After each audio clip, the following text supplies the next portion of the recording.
नमस्कार दोस्तों। आज हम 12 रूल्स फॉर लाइफ बुक के बारे में बात करने जा रहे हैं, जिसे जॉर्डन पीटरसन ने लिखा है। यह एक बहुत ही इंटरेस्टिंग किताब है जिसमें इक्वल पार्ट्स में फिलॉसफी, साइकोलॉजी और सेल्फ हेल्प के लिए जरूरी टॉपिक्स को शामिल किया गया है। ऑथर हमारी जिंदगी को डेवलप करने के लिए जरूरी सजेशंस देते हैं। इस किताब में हमें अपनी जिंदगी के मतलब और पर्पस को समझने में मदद मिलेगी, जिससे हम अपने आप को सही डायरेक्शन में ले जाकर अपनी जिंदगी में सक्सेसफुल बन सकते हैं। तो चलिए इन सभी 12 रूल्स को एक एक करके समझते हैं। सबसे पहले रूल नंबर 1, अपने सीधे कंधों के साथ खड़े हों। अपने सीधे कंधों के साथ खड़े होने का मतलब है दुनिया के लिए खुद को खोलना है। मतलब अपना सिर ऊपर, कंधे पीछे रखें और एक फौजी की तरह बहादुर महसूस करें। साइकोलॉजी ने लंबे समय से माना है कि अच्छा पोस्चर मन की अच्छी पोजीशन को बनाने में मदद करता है। अपने कंधों के साथ सीधे खड़े होना अपने जीवन की जिम्मेदारी को स्वीकार करना है। अच्छा पोस्चर एक्चुअली में हमें हमारी उस हिम्मत के साथ जीने में मदद करता है जिसके साथ हम जीना चाहते हैं। ऑथर कहते हैं कि अच्छे कैरेक्टर वाले लोग का पोस्चर अक्सर अच्छा होता है, और क्योंकि कैरेक्टर हमारे जीवन में बहुत जरूरी रोल निभाता है, इसलिए अभी से अच्छा पोस्चर बनाना शुरू करें। बिना वजह ना झुकें, वही कहने और करने की कोशिश करें जो आप सच में चाहते हैं। बढ़ते हैं रूल नंबर 2 की तरफ।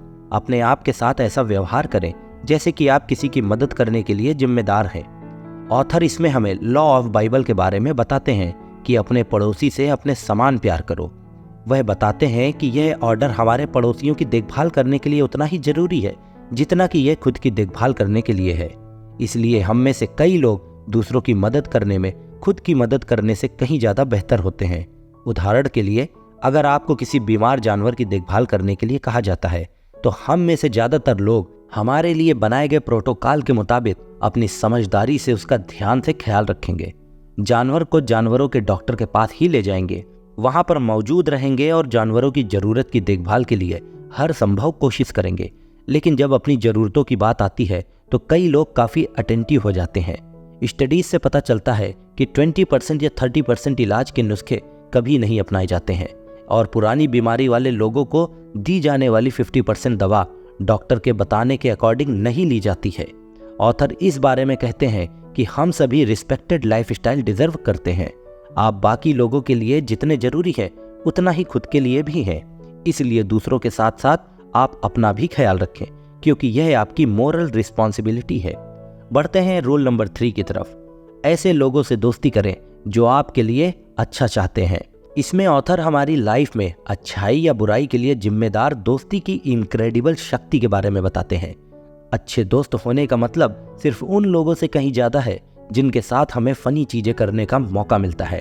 अच्छे दोस्त जरूरत पड़ने पर साथ देते हैं, इंकरेज करते हैं और यहाँ तक कि कई बार हमारा मजाक भी बनाते हैं, लेकिन अपने बिहेवियर से वे हमारा अच्छा करने की ही कोशिश करते हैं। इस तरह अच्छे दोस्त वह लोग होते हैं जो हमारी काबिलियत को और ज़्यादा बेहतर बनाने में मदद करते हैं और हमें खुद का एक बेहतर वर्जन बनाने में भी मदद करते हैं। कई लोग जाने अनजाने में लगातार गलत दोस्त बनाते रहते हैं। कभी कभी जब लोग अपनी खुद की वैल्यू को कम मानते हैं तो लोग ऐसे लोगों को दोस्त बना लेते हैं जो दोस्ती नहीं सिर्फ मतलब निकालते हैं, जबकि इसके अपोजिट दोस्ती का असली मतलब मस्ती और सहारा है। इसलिए इंश्योर रहें कि ऐसे लोगों के साथ ही दोस्ती रखें। यह एक अच्छी बात है और इसमें से कोई भी सेल्फिश बात नहीं है कि आप ऐसे लोगों को ही दोस्त बनाएं जो आपके लिए अच्छे हैं। उनसे आपको कुछ सीखने को ही मिलता है, क्योंकि ऐसे दोस्त आपको कमजोरी पड़ने पर बिखरने नहीं देंगे और आपको हमेशा आगे बढ़ते रहने में मदद करेंगे। बढ़ते हैं अगले रूल की तरफ, जिसका नाम है खुद का कंपैरिजन अपने बीते हुए कल से करें, ना कि उससे जो कि आप आज हैं। हमारी सोसाइटी और एजुकेशन सिस्टम की वजह से हम में से कई लोग शुरू से ही कंपेयर करने की आदत बना लेते हैं। जब हम बहुत छोटे होते हैं तो सक्सेस और फेलियर के लिए अपने खुद के स्टैंडर्ड्स को जानने के लिए अपने साथियों या कंपटीटर्स को देखना शुरू कर देते हैं। इससे प्रॉब्लम यह होने लगती है कि दूसरे से कंपैरिजन हमें उनकी अच्छाई देखने के लिए इंस्पायर करता है। इसलिए कई बार हम अपने आप को कम मानने लगते हैं। इस तरह कंपैरिजन हमें कमजोर बनाने लगता है। कंपैरिजन तब बड़ी प्रॉब्लम बनने लगती है जब आप यह सोचने लगते हैं कि लोग आपसे बेहतर ही होंगे। वही अपने कल का कंपैरिजन करने से आप अपने आप को आज बेहतर बनाने के लिए इंस्पायर करते हैं, जिससे असली फायदा भी आपको ही होता है। इसलिए किसी और से कंपैरिजन करने की बजाय आप अपने आप से कंपैरिजन करें। इसके लिए ऑथर कुछ जरूरी तरीके बताते हैं, इन्हें अपनी लाइफ में इम्प्लीमेंट जरूर करें। पहला तरीका, अपनी स्ट्रेंथ्स और वीकनेस को पहचानो। दूसरा, आज अपनी कल की कोई एक कमी को दूर करने और किसी एक अच्छाई को बढ़ाने पर ध्यान दें। इससे आप अपने आप से कंपैरिजन करना शुरू कर देंगे। और फाइनली, बेहतर बनते हुए आसानी से अपने गोल की ओर आगे बढ़ना शुरू कर देंगे। बढ़ते हैं रूल नंबर 5 की तरफ। अपने बच्चों को कुछ भी ऐसा ना करने दें जिससे आप उन्हें नापसंद करें। यह रूल पेरेंटिंग के बारे में है। यह चैप्टर इस किताब का सबसे शॉकिंग चैप्टर है, क्योंकि इसमें ऑथर बहुत सी ऐसी बातें बताते हैं जो आज नॉर्थ अमेरिका में रेस्ट्रिक्टेड हो गई हैं। एग्जाम्पल के लिए, किसी भी पेरेंट्स को अपने बच्चों को फिजिकली हर्ट करने से मना करते हैं। उन मदर्स को ऐसा करने से मना करते हैं जो अपने टीनेजर बच्चों की डिसरिस्पेक्ट करती हैं। वह अच्छी पेरेंटिंग के साथ साथ बुरी पेरेंटिंग के बारे में भी बताते हैं। अच्छी पेरेंटिंग मतलब दोनों पार्टनर्स बच्चों को पालें, और बुरी पेरेंटिंग में कोई एक पार्टनर दूसरे पार्टनर पर बच्चों को पालने की पूरी जिम्मेदारी डाल देता है। वे सजेस्ट करते हैं कि ऐसे लोग अच्छी पेरेंटिंग करें ताकि सोसाइटी में पॉजिटिव योगदान देने वाले इंसानों की पेरेंटिंग अच्छी तरह से हो सके। ऑथर माता पिता को डिसिप्लिन बनने के लिए इनकरेज करते हैं ताकि वो बच्चों की भी अच्छी तरह डिसिप्लिन्ड बिहेवियर करना सिखाएं। इसके अलावा वो कहते हैं कि माता पिता को दयालु और देखभाल करने वाला तो होना ही चाहिए। इसलिए सभी पेरेंट को इस बात को समझना चाहिए कि अगर आप अपने बच्चों को दूसरों के सामने डिसरिस्पेक्ट करेंगे तो बाकी लोग भी उनके जैसा व्यवहार करने की कोशिश करेंगे, जो शायद आपको अच्छा ना लगे। इसलिए अपने बच्चों के लिए पेरेंट्स बनने के साथ साथ अच्छे दोस्त और एक टीचर बनने की कोशिश करें। बढ़ते हैं रूल नंबर 6 की तरफ। दुनिया की बुराई करने से पहले अपने घर को सही करें। ऑथर इस चैप्टर के जरिए यह बताते हैं कि कुछ लोगों के लिए जीवन सच में बहुत मुश्किल है। दुनिया में बहुत कुछ गड़बड़ है, लेकिन इसके साथ साथ सारी चीजें ठीक भी है। ऑथर बताते हैं कि सभी महान लोगों ने अपने आप को बेहतर बनाना और दुनिया को कुछ अच्छा योगदान देने की कोशिश की है। चैलेंजेस के बावजूद अपनी लाइफ को इम्पोर्टेंट बनाने के लिए उन्हें पार करके अपने गोल तक बढ़ने पर ध्यान दिया। इसलिए हमें भी उस तरह बनने के लिए ऐसा ही करना चाहिए। इसलिए इन जरूरी टिप्स को अपनाएं। पहली टिप, अपने काम की जिम्मेदारी लें। दूसरी, और अपनी डिस्ट्रक्टिव आदतों को सपोर्टिव आदतों में बदल दें। तीसरी और आखिरी आदत, जो काम आपको गलत लगता है उसे अभी से बंद कर दें और अच्छे काम को करें, चाहे वो छोटा सा अच्छा काम हो या फिर बड़ा। बढ़ते हैं रूल नंबर 7 की तरफ। जो मीनिंगफुल है उसे फॉलो करें। इस चैप्टर में ऑथर कहते हैं कि दुख का सामना करने के लिए हम अक्सर खुशी का रास्ता ढूंढने के लिए सबसे आसान रास्ते की तलाश करते हैं। कई बार यह रास्ता सही होता है, लेकिन कई बार यह रास्ता गलत भी होता है। इसलिए ऐसी सिचुएशन में वे करें जो सही हो और जिसे करने में आपको अंदरूनी खुशी और सेटिस्फैक्शन का एहसास हो। इससे आप सही काम करते हुए अपनी प्रॉब्लम को सॉल्व कर सकेंगे। जीवन में खुशी और किसी गोल तक पहुंचने का एक रास्ता है सैक्रिफाइस। सैक्रिफाइस भविष्य को बेहतर बनाता है। इसलिए दूसरों की खुशी और अपने गोल के लिए जरूरी सैक्रिफाइस करने से कभी भी ना घबराएं, क्योंकि भले ही सही चीजें शुरू में मुश्किल लगें, लेकिन वे जीवन में काफी खुशहाल और आसान बना देती हैं। बढ़ते हैं रूल नंबर 8 की तरफ। सच बोलें या कम से कम झूठ तो ना बोलें। यह चैप्टर ऑथर के अपने स्कूल में क्लिनिकल साइकोलॉजी की स्टडी करते समय शुरू होता है, जब एक यंग पेशेंट ने उनसे एक सवाल पूछा जिसका जवाब वे नहीं देना चाहते थे, क्योंकि उससे उस पेशेंट की भावनाओं को ठेस पहुंच सकती थी। ऑथर झूठ भी नहीं बोलना चाह रहे थे और सच बताने से पेशेंट दुखी हो सकता था। इसलिए उन्होंने एक तरीका सोचा और जितना सच जरूरी था उतना बता दिया। फिर उनकी अच्छाइयों के बारे में बात करने लगे।